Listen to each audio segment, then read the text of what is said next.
¿Qué tal? Hoy vamos a clavarnos en una de las historias más extrañas de la biología moderna. Es la historia de una especie que consiguió lo imposible, extinguirse no una, sino dos veces. Hablemos del íbice pirenaico, mejor conocido como el bucardo. Y es que, a ver, esa es la pregunta del millón, ¿no? Suena a algo imposible como un acertijo que desafía toda lógica. Pues justo de eso se trata la historia del bucardo. Es la crónica de una doble desaparición que nos obliga a preguntarnos sobre los límites de la ciencia y qué significa realmente conservar una especie. Vamos a ver. Ok, primero lo primero. ¿Quién era este animal? Hay que entender que el bucardo no era una cabra montés cualquiera, para nada. Era un animal imponente, el rey de las cumbres entre España y Francia, una verdadera joya de la fauna de los Pirineos. Y aquí es donde la cosa se pone de verdad increíble. Fíjense, en un lapso de apenas 3 años, esta especie pasó de la extinción total a una resurrección que pareció un milagro, solo para volver a desaparecer. Es, de no creerse, una auténtica montaña rusa biológica. Pero, a ver, para poder entender cómo pasó la segunda extinción, tenemos que irnos para atrás y entender la primera. La historia de cómo fue desapareciendo el bucardo es trágica, y de ahí le viene un apodo que suena casi a leyenda. Las razones de su desaparición, pues, la verdad es que son bastante claras. Para empezar, la caza. Fue una locura. Todo el mundo quería sus cuernos como trofeo. Se volvió tan, pero tan difícil de ver que le pusieron el fantasma de Ordesa. Que qué ironía, esto nomás hizo que los cazadores lo quisieran más. Y por si fuera poco, el aislamiento y la cruza entre parientes debilitaron genéticamente a los poquitos que quedaban. Esta cronología nos da una idea de qué tan rápido se vino todo abajo al final. Aunque ya estaba prohibido cazarlo, la población simplemente se desvaneció.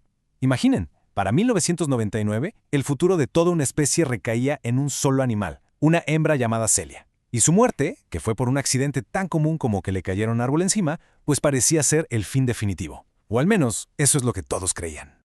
Pero es justo aquí donde la historia da un giro de 180 grados. Resulta que los científicos que monitoreaban a Celia no se quedaron de brazos cruzados. Un año antes de que muriera, y viendo que el final era inevitable, echaron a andar un plan que, en serio, sonaba película de ciencia ficción.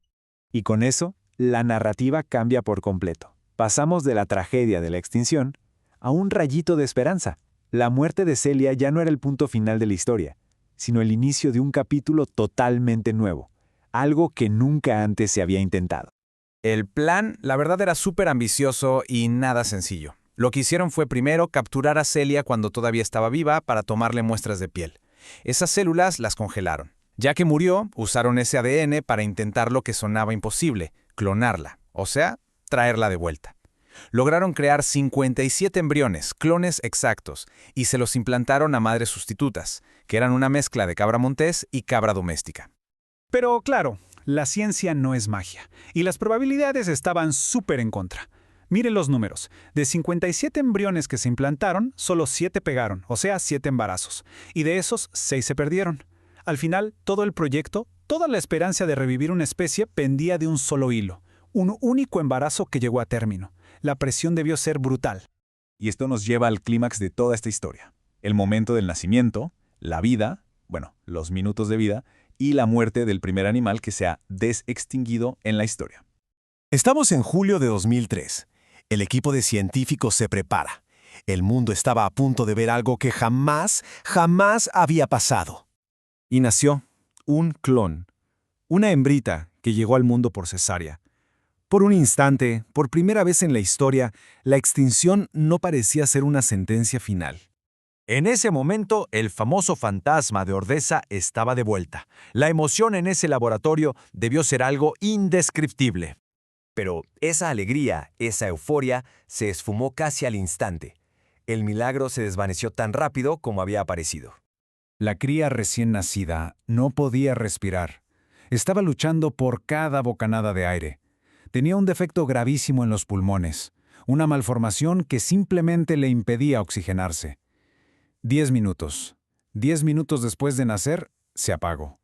Y así, de esa forma tan abrupta, el bucardo, la especie recién resucitada, se extinguió por segunda vez.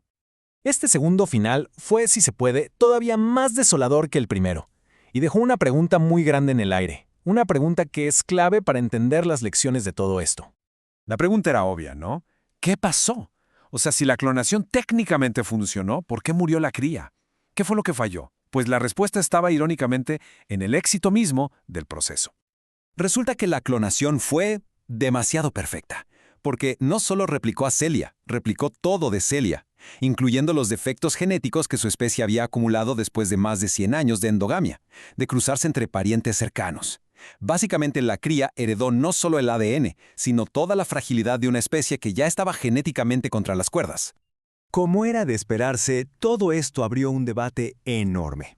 Por un lado, pues, claro que fue un hito científico. O sea, se demostró que la tecnología podía, al menos en teoría, revertir la extinción. Pero por el otro lado hubo muchas críticas. Grupos como Ecologistas en Acción dijeron que esto era una distracción carísima. Una especie de carrera científica por ver quién era el primero, que ignoraba el sufrimiento del animal y, peor, que desviaba fondos y atención de la crisis real. Salvar a las especies que todavía están vivas. Y esta frase, la verdad, resume perfectamente esa crítica. Un animal no es nada más su código genético. Una especie es su comportamiento, lo que aprende, cómo interactúa con su ecosistema, todo eso que un clon, nacido en un laboratorio, simplemente no puede tener.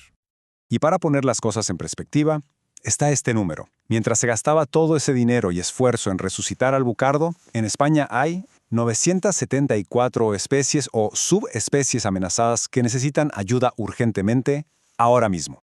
Al final del día creo que esa es la gran lección del bucardo.